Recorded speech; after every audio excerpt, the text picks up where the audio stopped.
నమస్కారం గురుగారు. హరిత గారు నమస్కారం అండి. గురుగారు, మీరు ఎలా తీసుకొని చెప్తారో ఈ రాశి కర్కాటక రాశి కొంచెం కేర్ఫుల్గా చాలామంది ఉన్నారు ఇక్కడ. సో ఆ కర్కాటక రాశి గురించి ఫిబ్రవరి నెలలో ఎలా మన స్టూడియోలో చాలామంది ఉన్నారు. కర్కాటక రాశి గురించి ఫిబ్రవరిలో ఎలా ఉండబోతుంది, వీళ్ళకి అనుకూలమా ప్రతికూలమా, అసలు ఎలా ఉందనేది కొంచెం ఇంకా డీటెయిల్గా చెప్పండి. ఓకేనండి. మనకి ఫస్ట్ ఇందులో ఉన్న రాసులు చూద్దామండి, నక్షత్రాలు చూద్దాం. కర్కాటక రాశి వాళ్ళకి పునర్వసు 4వ పాదం, పుష్యమి 1, 2, 3, 4 పాదాలు, ఆశ్లేష 1, 2, 3, 4 పాదాలు మనకి కర్కాటక రాశి. పేరు బలం కనుక మనం చూసుకుంటే వీళ్ళకి హీ, హూ, హే, హో, డా, డీ, డూ, డే, డో అక్షరాలు ఇదే సౌండ్తో వేరే పేరు ఉన్నా కానివ్వండి, ఈ సౌండ్తో వాళ్ళంతా మనకి కర్కాటక రాశి అని చెప్పుకోవాలి. మనకి గ్రహ స్థితిని మనకు చూడటం ఇంపార్టెంట్, ఎందుకంటే ఈ యొక్క ప్లానెట్స్ యొక్క పొజిషన్ బట్టి వీళ్ళ లైఫ్ ఇంపాక్ట్ ఉంటుంది. ఇందులో సూర్యుని సంచారం కుంభరాశిలో ఉంటుందండి 12వ తారీఖు నుంచి, బుధుని యొక్క సంచారం 11వ తారీఖు నుంచి, శుక్రుని సంచారం వీళ్ళకి జనవరి 28 నుంచి, అంటే ఆల్మోస్ట్ ఫిబ్రవరి 1 నుంచి అనుకోండి, ఏప్రిల్ మే 31 వరకు అండి. ఇది 3 months లాంగ్ అక్కడే ఉంటారండి, ఉచ్చ స్థానంలో ఉంటారు. అంతేకాకుండా కుజుడు మిథున రాశిలోకి ప్రవేశిస్తారండి జనవరి 21 నుంచి, వీళ్ళకి ఏప్రిల్ 3 వరకు, అంటే ఆల్మోస్ట్ 2 months 10 days 5 days అలా అక్కడే ఉంటారండి. ఈ యొక్క స్థితిని బట్టి వీళ్ళకి ఎలా ఉందో చూద్దాం మనం. వీళ్ళకి సూక్ష్మ గోచారం లఘు గోచారం ప్రకారం కనుక చూసుకుంటే, సూర్యుడు మారకముందు మారిన తర్వాత కనుక చూసుకుంటే ఫస్ట్ 12 days, తర్వాత మిగతా 18 days ఎలా ఉంటుందంటే వీళ్ళకి సూర్యుడు ఉన్న స్థితిని బట్టి యాత్ర, తర్వాత అనవసరంగా గొడవలు రావాల్సిన పరిస్థితుల్లో నుంచి వచ్చే అవకాశం ఎక్కువగా ఉంది. బట్ ఓవరాల్గా చూసుకుంటే ఒక నార్మల్గా ఉంటుంది, పెద్ద అప్స్ అండ్ డౌన్స్ అయితే ఏముండవని చెప్పాలి. బట్ బేసికల్గా ఇందులో మెయిన్ తెలుసుకోవాల్సిందంటే వీళ్ళకి 12వ తారీఖు లోపు వీళ్ళకి ఒక ట్రావెల్ చేసే అవకాశం ఎక్కువగా ఉంది. అయితే సూర్యుడు మారిన తర్వాత వీళ్ళకి ఏంటంటేనండి, ఏదో ఒక విషయంలో కొంచెం బాధపడే అవకాశం ఎక్కువగా ఉంటుంది. ఏదైనా విషయంలో డిసీజ్ కనుక వస్తే వెంటనే క్విక్గా నయమవుతుంది. రోగాలు వస్తాయి కానీ వెరీ సేఫ్గా ఎక్కువగా లేకుండా మైల్డ్గా డిసీజ్ వచ్చే అవకాశం ఎక్కువగా ఉంటుంది. అది వీళ్ళకి పుత్రుల ద్వారా, తర్వాత ధనం ప్రకారంగా అయితే చాలా బాగుంటుందని చెప్పుకోవాలి. అయితే వీళ్ళకి ఏమంటారంటేనండి, స్త్రీల ద్వారా కానివ్వండి, లేదంటే మనం చెప్తారంటే లేదంటే పురుషుల ద్వారా లేడీస్కి కానివ్వండి, చిన్న చిన్న గొడవలు వస్తాయి తప్ప పెద్దగా గొడవలు అయితే ఏమీ లేదని చెప్పుకోవాలన్నమాట. ఒక రకంగా చెప్పుకోవాలంటే వీళ్ళకి ఒకటి కొంచెం తీర్థయాత్రలు చేసే అవకాశం ఎక్కువగా ఉంది, లాంగ్ ట్రావెల్, కొన్ని విషయాలకు బాధపడే అవకాశం ఎక్కువగా ఉంది, మిగతా అన్ని విషయాల్లో నార్మల్గా ఉందని గమనించుకోవాలన్నమాట. సో మనకి అంటే ఏ విషయాల్లో బాధపడవచ్చు గురుగారు ఇప్పుడు చూద్దాం. మనకి ఈ ప్లానెట్స్ ప్రకారం చూద్దాం. ఇందులో మనకి సూర్యుడికి 8th హౌస్లో ఉంటున్నారండి. ఇది మనకి అంత మంచి పొజిషన్ కాదు అని చెప్పుకోవాలన్నమాట. అలా అని వీళ్ళకి అంత పెద్ద ఇబ్బంది పెట్టే అవకాశం కూడా లేదు. వీళ్ళకి ఏ విషయంలో ఇబ్బంది పెట్టే అవకాశం అంటే దుర్దోష, శత్రు సంవాతో, గమన వ్యధ, సుఖవార్తం శృతం చైవ అష్టమస్తే రవి అని చెప్తారనమాట. అందులో కూడా సెకండ్ ఆస్పెక్ట్ ఉండటం వల్ల మీరు ఇందాక అడిగిన విధంగా ఏ విషయాలు పీడించబడే అవకాశం ఎక్కువగా ఉందంటే, వీళ్ళకి చెడు పనులు చేయటం వల్ల దోషాలు కలుగుతాయి అంట. అంటే తెలుసో తెలకుండా ఏదో స్మార్ట్గా చేసేద్దాం అని చెప్పేసి ఏదో బై మిస్టేక్ ఎవరో వాళ్ళకి హాని తలపెట్టడం లాంటి పనులు, అంటే మీ వల్ల వేరే వాళ్ళకి ఇబ్బంది పడే అవకాశం ఎక్కువగా ఉంటుంది.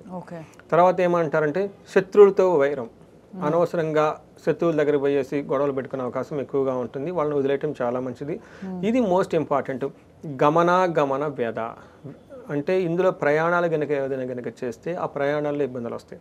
మనం ఇందాక చెప్పుకునే ప్రయాణాలు చేసే ఛాన్సెస్ ఎక్కువగా ఉంటుంది. కాబట్టి ఈ ప్రయాణాలలో చాలా కేర్ఫుల్గా ప్లాన్ చేసుకోండి. టికెట్లు కానీ ఇవి కానివ్వండి చేసుకొని చక్కగా వెళ్తే బాగుంటుంది. న్యాచురల్గా 12వ తారీఖు ముందంటే సంక్రాంతి ముందు ఈ టైంలో రష్ ఎక్కువగా ఉంటుంది. వాళ్ళకి టికెట్లు దొరకపోవటం, క్యాన్సిల్ అవ్వటం, ఏదో సంథింగ్ డిస్టర్బెన్స్ అయితే ఉంటుంది. అంతేకాకుండా వీటన్నిటికంటే మోస్ట్ ఇంపార్టెంట్ వీళ్ళకి దుష్ట వార్త శృతం, అంటే చెడు బ్యాడ్ న్యూస్ లేని అవకాశం ఎక్కువగా ఉంది వీళ్ళకి. సో ఇది కొంచెం గమనించుకోవాలి. అంతేకాకుండా వీళ్ళకి సెకండ్ హౌస్ మీద దృష్టి ఉండటంతో ధనానికి సంబంధించిన విషయాల్లో అవుట్ ఆఫ్ కంట్రోల్గా ధనం ఖర్చు పెట్టే అవకాశం ఎక్కువగా ఉంటుంది. అయ్యో మనం ఖర్చు పెట్టామే, ఈ పని చేసామే, డబ్బులు పోయిన దానివల్ల ఉపయోగం లేదని ఇలాంటి సిచ్యువేషన్స్ వచ్చే అవకాశం ఎక్కువగా ఉంటుంది. ఇది గమనించుకోవాలండి. తర్వాత కుజుడు ఉన్న స్థితిని బట్టి కూడా వీళ్ళకి మిక్స్డ్ రిజల్ట్ ఇస్తున్నారనమాట. కుజుడు వీళ్ళకి వచ్చేటప్పటికి ఎలాంటి విషయాలు అంటే ఉన్న ప్లేస్ నుంచి ఫారిన్, అది ముందే అనుకున్నాం, వేరే ట్రావెల్ చేస్తారు కాబట్టి వెళ్ళే అవకాశం ఎక్కువగా ఉంటుంది. రోగాలు పడే అవకాశం ఎక్కువగా ఉంటుంది. బంధువులతో గొడవపడే అవకాశం ఎక్కువగా ఉంటుంది. ధనం చేసుకోవడం, ప్రయాణాల వల్ల ఇబ్బందులు ఉంటాయి. బట్ ఓవరాల్గా మనం చూసుకోవాల్సింది ఏంటంటే ప్రయాణాల వల్ల ఇబ్బందులు, బంధువులకు ఏదో ప్రాబ్లం వచ్చి వీళ్ళు ప్రాబ్లం పడే అవకాశం ఎక్కువగా ఉంటుంది. ఇందాక మనం ధనం నష్టం అనుకున్నాం, కానీ ధనం కలిసి వచ్చే అవకాశం కూడా రెండు ఉన్నాయండి. ఓవరాల్గా చూసుకుంటే 7వ ఇంట్లో దృష్టి ఉండటం వల్ల మానసిక ఒత్తిడి, ఓకే, లేదంటే ధనం కోల్పోవటం. బట్ ఏదున్నా కానీ ఇదే వీళ్ళకి రిపీట్ అయ్యే అవకాశం ఎక్కువగా ఉంటుంది. అయితే వీళ్ళకి బాగా సంతోషకరమైన వార్త ఏంటంటే అండి, శుక్రుడు వీళ్ళకి చాలా యోగ్యతనిస్తున్నాడు. ఎలాంటి యోగ్యతనిస్తున్నాడు అంటే వస్త్రలాభం, మహా ఆరోగ్యం, గురు భక్తి, స్వధర్మ కృత్ అంటారు. అంటే వీళ్ళు పండగలు సెలబ్రేట్ చేసుకునే అవకాశం ఎక్కువగా ఉంటుంది. గురువులు పెద్దవారిని కలిసి వాళ్ళ దగ్గర ఆశీర్వాదం తీసుకుంటారు, హెల్తీగా ఉంటారు. వీళ్ళకి ఈ టైంలో జ్యువెలరీ కొనుక్కోవటం కానివ్వండి, ఏదైనా వస్తువులు బట్టలు కొనుక్కునే లాంటి ఎక్కువ అవకాశం ఎక్కువగా ఉంటుంది. అంతేకాకుండా చిత్తశుద్ధి, అంటే వీళ్ళు చాలా వాళ్ళ పనులు వాళ్ళు చక్కగా చేసుకుంటూ మంచి మనసు కలిగి ఉండే అవకాశం ఎక్కువగా ఉంది. వీళ్ళకి అంతకుముందు ఇప్పటివరకు కొన్ని డ్రీమ్స్ ఉంటాయి, ఇది చేయాలి అది చేయాలని. ఈ టైంలో ఆ డ్రీమ్స్ అన్ని రియలైజేషన్ అయ్యి చాలా చక్కగా ఉంటారు. రియాలిటీలోకి వచ్చేసి అనుభవంలోకి వచ్చేస్తాయని చెప్పుకోవాలన్నమాట. అంతేకాకుండా శుక్రుడు వీళ్ళకి థర్డ్ హౌస్ ఆస్పెక్ట్ ఉండడం వల్ల ఏమంటే వీళ్ళకి love related matters, romance related మ్యాటర్స్లో కూడాను చాలా అనుకూలంగా ఉంటుంది. సో భార్యాభర్తల మధ్య మంచి హార్మోనీగా ఉండే అవకాశం ఎక్కువగా ఉంది. ఈ విధంగా శుక్రుడు వీళ్ళకి మంచి చేస్తున్నాడు. అన్ని గ్రహాలు కూడా మంచి చేస్తున్నాడు. చిన్న చిన్న ఇబ్బందులు ఉన్నాయి కాబట్టి అది గమనించుకొని చక్కగా ప్లానెడ్గా ఉండాలి. మేజర్ వీళ్ళకి యాత్రలు చేసేటప్పుడు జాగ్రత్తగా ఉండాలి. యాత్రలో ప్రయాణాల్లో జాగ్రత్తగా ఉండాలి ముఖ్యంగా. గురుగారు, మరి ఈ రాశిలో ఉన్న నక్షత్రాలను బట్టి వీళ్ళకి ఏ రకంగా ఉందంటారు? ఇందులో పునర్వసు, పుష్యమి, ఆశ్లేష నక్షత్రాలు ఉన్నాయండి. ఇందులో పునర్వసు వాళ్ళకి 3 విషయాల్లో పాజిటివ్గా ఉంది, 2 విషయాల్లో ఛాలెంజింగ్ ఉంది. ఎక్కడ పాజిటివ్ అంటే వీళ్ళకి బట్టలు కొనుక్కుంటారు, షాపింగ్లు చేసేస్తారు. వేరే ఫారిన్ వెళ్ళాలనుకున్న వాళ్ళకి, వేరే చోట వెళ్ళాలనుకున్న వాళ్ళకి చాలా అనుకూలంగా ఉంటుంది.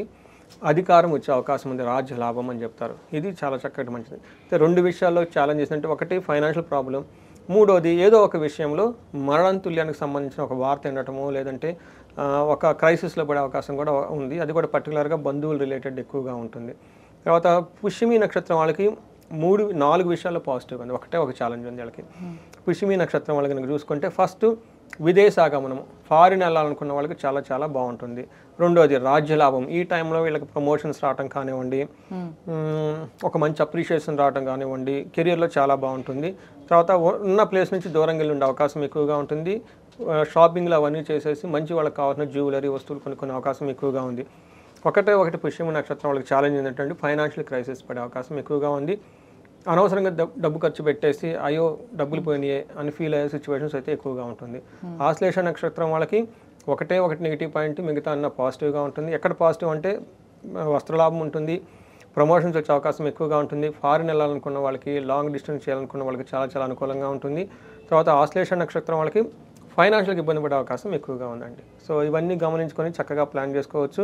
అయితే పునర్వసు నక్షత్రం వాళ్ళకి గాయాలయ్యే అవకాశం ఎక్కువగా ఉంటుంది. పుష్యమి నక్షత్రం వాళ్ళకి కూడాను లైట్గా గాయాలయ్యే అవకాశం ఎక్కువగా ఉంటుంది. ఆశ్లేష నక్షత్రం వాళ్ళకి పశు నష్టం, ధననాశనం, అంటే రైతులు ఎవరైనా అనుకుంటే అగ్రికల్చర్ రిలేటెడ్ ఏదైనా కొంచెం ప్రాబ్లం వచ్చే అవకాశం ఎక్కువగా ఉంటుంది. ఆశ్లేష నక్షత్రం వాళ్ళకి ధనం కూడాను వాళ్ళు దాచిపెట్టుకున్న డబ్బు కానివ్వండి, లేదంటే ఇంకోటి కానీ అవి పోగొట్టుకునే అవకాశం ఎక్కువగా ఉంటుంది. సో మొత్తం మీద ఈ రాశి వాళ్ళకి చూసుకుంటే దూర ప్రయాణాలు చేసినప్పుడు మాత్రం చాలా చాలా జాగ్రత్తగా ఉండాలి. కరెక్ట్.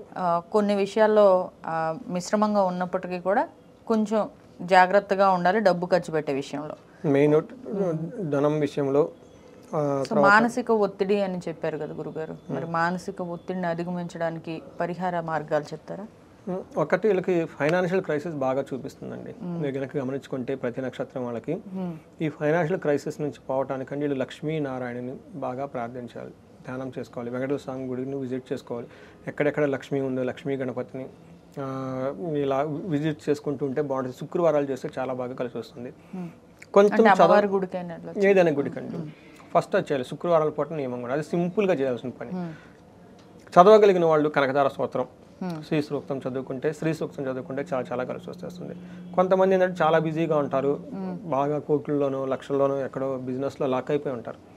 వాళ్ళకి బెస్ట్ రెమెడీ ఏంటంటేనండి, వాళ్ళకి కుబేర పాశుపత హోమం కనుక చేయించుకుంటే దానితో పాటు రెండో రోజు శ్రీ మహాలక్ష్మి శ్రీ సూక్తంలో సంపుటీకరణ చేసి శ్రీ మహాలక్ష్మి మూల మంత్రంతో వీళ్ళు లక్ష్మీ కుబేర పాశుపత మనకి హోమం కనుక చేయించుకోగలిగితే పోయిన డబ్బులుగా తిరిగి వచ్చేస్తాయండి. అలానే ఆ, సరైన ధన ప్రవాహం లేకుండా ఇబ్బందులు పడుతున్న వాళ్ళకి కూడా ధన ప్రవాహం వస్తుందండి. ఓకే గురుగారు, ఇవి ఈ హోమాలు ఇవన్నీ అంటే ఇలా పుష్ చేయడానికి అవసరమా అంటారా? అంతేనండి. అంటే ఇప్పుడు కొంతమంది ఉంటారండి, నేను స్తోత్రాలు హోమాలు చదివేంత ఓపిక నాకు లేదు, గుళ్ళు కూడా తిరిగేది లేదు, చాలా బిజీగా ఉంటాను, బిజినెస్ మ్యాన్ని, కానీ నాకు ఒక సమస్య వేధిస్తుంది, ఇది ఎలా క్లియర్ అవ్వాలి అనుకుంటే ఇది ఇన్స్టాంట్గా రిజల్ట్ వచ్చేస్తుంది. ఎందుకంటే అంటే ఎక్కువ రోజులు పూజలు ఇవి చేయలేని వాళ్ళు చేయలేని వాళ్ళు కంటిన్యూగా సింగిల్ షాట్ లో ఇది ఒకటి చేయించుకుంటే సరిపోతుంది. రెండోది తీవ్రత చాలా పెద్దది. సపోజ్ మొన్న నాకు ఒక క్లయింట్ వచ్చాడండి, 9 కోట్లు పోగొట్టుకున్నాడండి. చాలా పెద్ద మనీ అండి. కొంతమంది షేర్స్లో లాస్ అయిపోయారు, కొంతమంది బిజినెస్ని పెట్టి పార్ట్నర్స్ చీట్ చేసి వెళ్ళిపోయారు.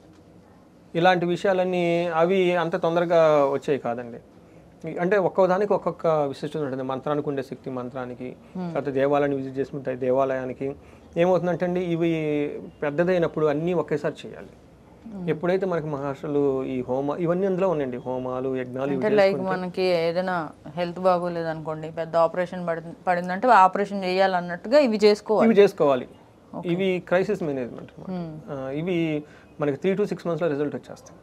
ఓకే, అది ఆ మూమెంట్ అయిన దగ్గర నుంచి ఇన్స్టాంట్గా బూస్టర్ వస్తుంది. ఎందుకంటే మనం 2 రకాలు, మీరు బొంబాయి వెళ్ళాలి, మీరు ఓన్ డ్రైవింగ్ చేసుకోవటం, లేదు అంటే ప్రొఫెషనల్ డ్రైవర్ని హైర్ చేసుకొని మీరు నిద్రపోవటం, మీ పని మీరు అవుతుంది. అలానే మీ ఒక 2 days 3 days టైం స్పెండ్ చేసి ఇది చేసేసారు అనుకోండి, మీ ప్లేస్లో ఆల్రెడీ మంత్రసిద్ధి ఉన్నవాళ్ళు, తర్వాత వేద పండితులు, ఆ పూజా విధానం అంతా తెలిసిన వాళ్ళు మీ తరపున సంకల్పం తీసుకొని వాళ్ళు ఉన్న ప్లేస్ దగ్గరికి వెళ్ళేసి వేద మంత్ర ఘోష చేసి వాళ్ళ చేత రుద్రుని ఆవాహనం చేసి వాళ్ళ చేత ఈ పూజ అంతా కార్యక్రమం అంతా చేయించేస్తారు.